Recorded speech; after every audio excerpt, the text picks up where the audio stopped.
नमस्कार, मेरा नाम अरुण गौतम है और आप देखना शुरू कर चुके हैं ढाका टीवी लाइव।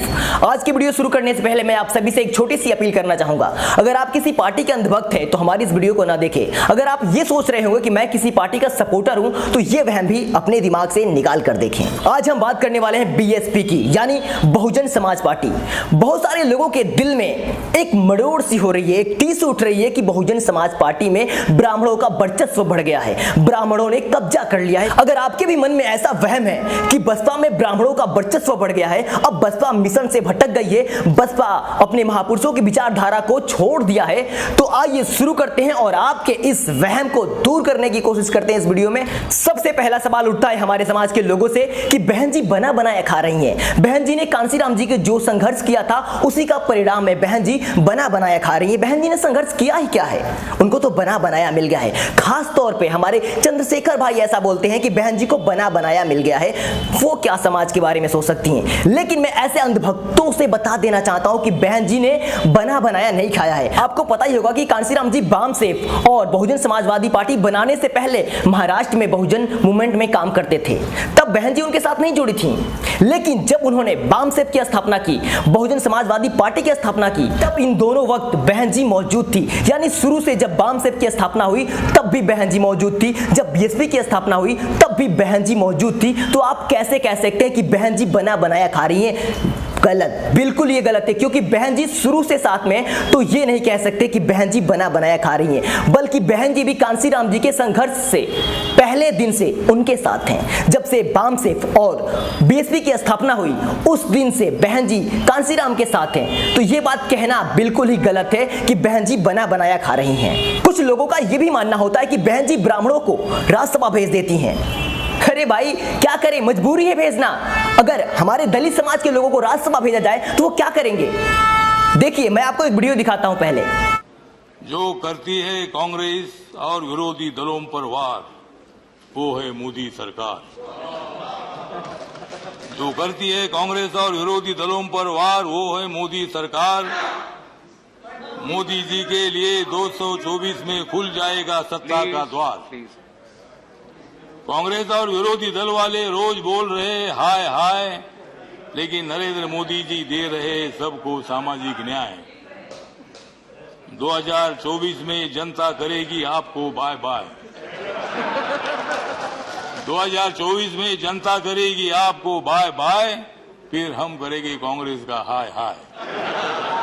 तो देखा आपने, ये है दलितों के मसीहा, दलितों के बहुत बड़े नेता कहलाते हैं। रामदास अठाले नाम है, नाम बाबा साहब का लेते हैं, बाबा साहब के नाम पर वोट लेते हैं, बाबा साहब के नाम पर अपनी जिंदगी जी रहे हैं, लेकिन गुणगान कर रहे हैं ये मोदी जी का और किसानों को अपमानित कर रहे हैं। तो हमारे बहुजन समाज के नेता लोग राज्यसभा में जाकर ये करते हैं, लेकिन एक ब्राह्मण को देखिए जिसे बहन जी ने राज्यसभा भेजा है, वो कैसी बातें कर रहा है।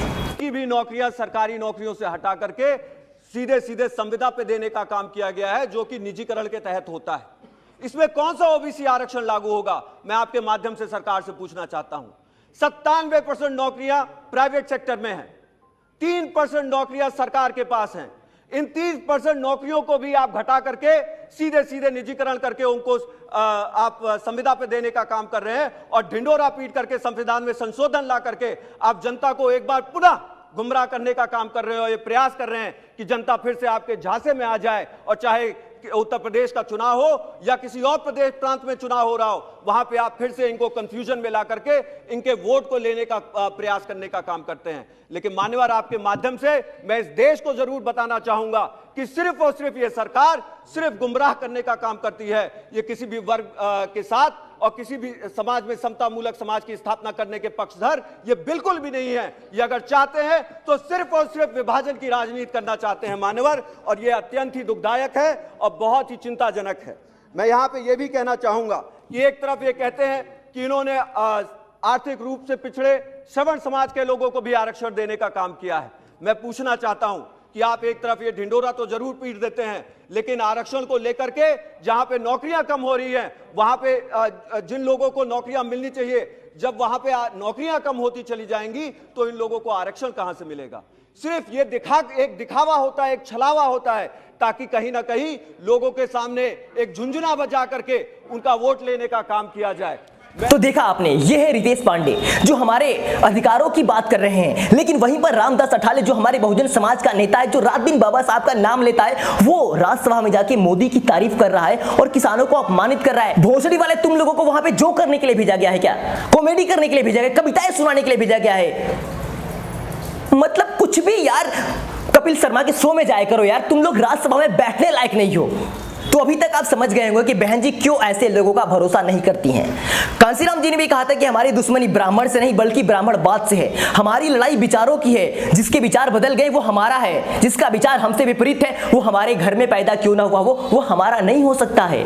बहुत से लोग मुझसे कहते हैं कि बसपा ने क्या किया है, बसपा ने युवाओं के लिए क्या किया है, बसपा 4 बार सत्ता में रही, तुम लोगों के लिए क्या कर दिया।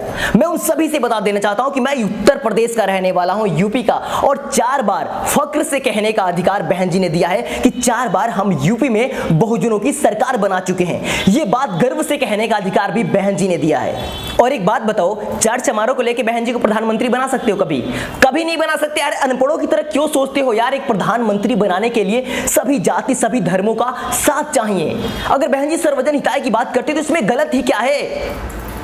बाबा साहब के हाथों में कलम थी, वो चाहे होते ना तो सब कुछ बदल दिए होते, लेकिन उन्होंने ऐसा नहीं किया क्योंकि वो सबके बारे में सोच रहे थे। जब भी एक महान पुरुष बन जाता है, जो कोई भी एक उच्च कोटि का बन जाता है, तो वो सबके बारे में सोचता है, तब उसकी जाति धर्म मिट जाती है। वो सिर्फ अपनी जाति धर्म के बारे में नहीं सोचता है, वो समाज के बारे में सोचता है, क्योंकि वो सर्व समाज का नेता बनता है। तो बहन जी को सर्व समाज के बारे में सोचना पड़ेगा, क्योंकि बहन जी सिर्फ दलितों की नेता नहीं बल्कि पूरे भारत की नेता हैं। इस बात को कब दलित समझेंगे ये समझना मुश्किल है।